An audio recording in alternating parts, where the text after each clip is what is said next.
Olhamos a história da Europa, a história da União Europeia, a partir da história e das ideias dos fundadores da Europa. E como sempre, contamos com o Manuel Clemente. Cumprimento antes de mais, muito boa tarde. Boa tarde, obrigado Paulo, por estar uma vez mais connosco. Contamos, enfim, com estas personalidades e com as propostas que deixaram para a nossa Europa. Eu julgo que é muito importante, Paulo, porque nós hoje estamos num momento, ia dizer, decisivo para o futuro da União Europeia. E nós que pertencemos, como portugueses também, em termos de União, ganhamos tudo em perceber de que é que se trata quando se fala de União Europeia, porque, enfim, se nós formos fazer assim um inquérito muito corrente, a União Europeia, bem, está bem, são subsídios que vêm lá de fora, agora é uma ajuda, mas também umas imposições que nem sempre caem bem, geralmente não caem, enfim, dificuldades atuais, França, Alemanha, a senhora Merkel e outros nomes que nós conhecemos, mas o que é realmente a União Europeia?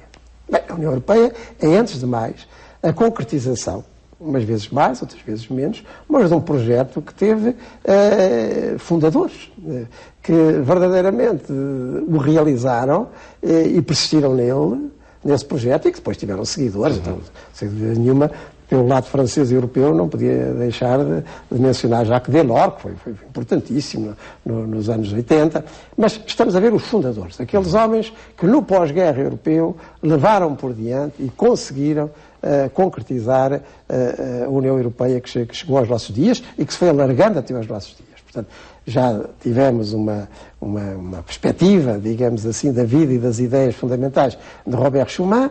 Depois dedicámos 2 programas a Konrad Adenauer e vamos dedicar agora 2, com inteiríssima justiça, ao seu protagonista italiano, mas basicamente europeu, até porque quando ele nasceu, o território dele pertencia à Áustria, e ele chegou a fazer ação política na Áustria, no Parlamento Austríaco.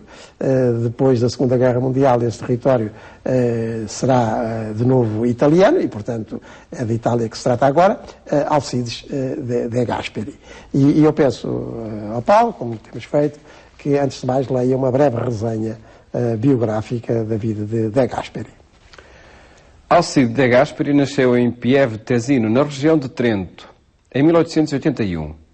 O seu pai era um modesto funcionário do Império Austro-Húngaro. Em 1917, na reabertura do Parlamento Austríaco, de Gasperi falou a favor dos refugiados, dos exilados e dos internados italianos.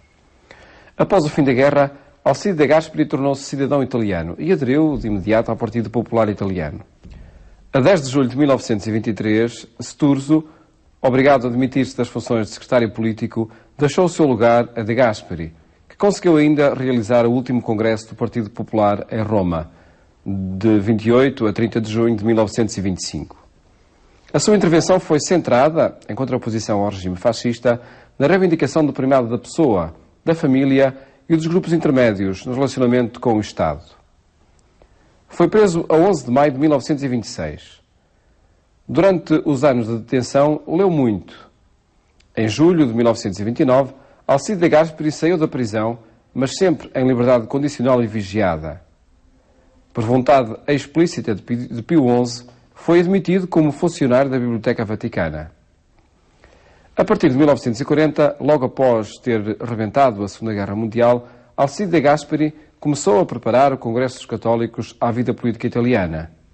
A 10 de dezembro de 1945, tornou-se presidente do Conselho de Ministros, cargo que ocupou até 1953. Na política externa, Alcides de Gasperi foi um operador inteligente e determinado em construir a Europa unida no plano político e económico, com vista a chegar a uma federação de Estados. De Gasperi não se cansava de repetir em todas as sedes: ou a Europa se une, ou a Europa morre. Às 2 horas de 19 de agosto de 1954, foi atingido por um ataque fatal. Ora bem, nós ouvimos esta resenha biográfica e quem tem seguido esta série de programas, já é o 7º, sobre os pais fundadores da Europa, a primeira coisa que repara é numa grande coincidência de percurso, não é? Estes homens nascem ainda no século XIX, separados por 10 anos, o mais novo e o mais velho, Adenauer e Schuman, a meio está De Gasperi, francês, de origem francesa, nascido no Luxemburgo e depois protagonista da França antes durante e depois da Segunda Guerra Mundial. Do lado de lá do Reno, em Colónia, Konrad Adenauer, também protagonista, muito protagonista da história do seu povo, antes, durante e depois da Segunda Guerra Mundial. Agora, De Gasperi, nascido no território que era austríaco, mas que a seguir à Primeira Guerra Mundial é italiano, e que ali fará depois a sua vida política como resistente, no caso de Itália, ao fascismo, como no caso de Adenauer tinha resistido na Alemanha ao nazismo, e que depois tem um protagonismo fundamental na reconstrução da Itália pós-Segunda Guerra Mundial e na construção da União Europeia e nos seus fundamentos. Portanto, são três percursos muito, muito semelhantes, não só na biografia, mas também no ideário. O ideário que essa biografia concretizou e de que maneira. E por isso também De Gasperi tem uma juventude militante naqueles organismos católicos e sociais católicos, ainda como parlamentar austríaco no Parlamento austríaco de Viena, defende os direitos dos italianos que estavam em território austríaco, depois vem para a Itália e os anos 20 está no Partido Popular Italiano, sucede mesmo à frente desse partido ao padre Sturzo, a Dom Sturzo, e aguenta o partido até que o fascismo o proíbe, portanto até meados dos anos 20, não é? Depois tem que resistir ao fascismo e aqui acontece algo também semelhante ao que tinha acontecido a Adenauer. Adenauer refugia-se no mosteiro beneditino, em Maria Lache, e aprofunda ali os seus conhecimentos no Internacional da Igreja. Agora, De Gasperi é recolhido por Pio XI na Biblioteca do Vaticano. Ele, durante algum tempo, desse tempo do fascismo, ele está ali refugiado na Biblioteca do Vaticano e, com certeza, que também aí aprofundou os estudos, como ainda antes, na prisão, sobre o fascismo, já tinha dedicado muito tempo a leituras. Não é? Portanto, são homens que, nestas circunstâncias de resistência aos totalitarismos dos respectivos países, também aprofundam a sua resistência, não apenas política, mas moral e intelectual, porque fundamentam essa resistência numa outra visão do mundo inteiramente oposta a qualquer espécie de totalitarismo, no caso dele, o totalitarismo fascista italiano. E De Gasperi será, efetivamente, o grande protagonista da reconstrução italiana a seguir a 45. Até se fala da década de Gasperi, que é o princípio da Itália contemporânea, portanto, da Itália democrática, e onde ele vai levar por diante essas ideias em termos de constituição de uma União italiana, onde as diversidades regionais se aproximassem e onde a riqueza do Norte também pudesse servir à pobreza endémica do Sul, onde a União da Itália fosse já como que um esboço daquilo que ele queria para a União da Europa, tão diversificada esta, mas também necessariamente aproximada. E por isso vai apoiar facilmente, diria, em termos de diário e em termos de biografia, aquilo que Schuman propunha do lado da França e aquilo que Adenauer tentava do lado da Alemanha. Portanto, há aqui uma coincidência tão grande de diários e de percursos que não deixa de ser revelador de como é que a Europa nasceu.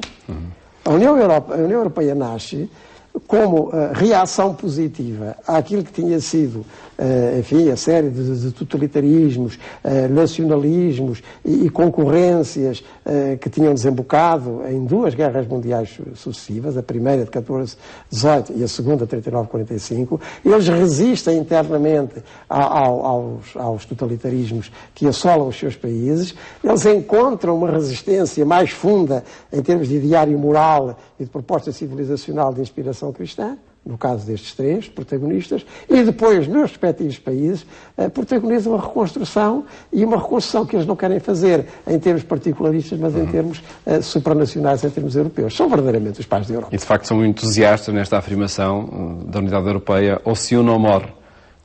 E nós vamos cada vez confirmando. Isso, essa frase de De Gasperi, porque a Europa ou será unida ou não será. E nós hoje creio que somos herdeiros Estamos cá para ver, não é? deste lema, mas com a mesma intencionalidade, com a mesma raiz humanista, com a mesma inspiração cristã, no sentido que eles tão bem assumiram e protagonizaram. Veremos hoje, outro dia, outras propostas que De Gasperi deixou. Sim, apenas mais do seu ideário, que continua a ser muito persuasivo. Faremos então no nosso próximo encontro, no qual concluímos esta série de programas onde apresentamos a história da União Europeia, nomeadamente a história dos fundadores da União Europeia.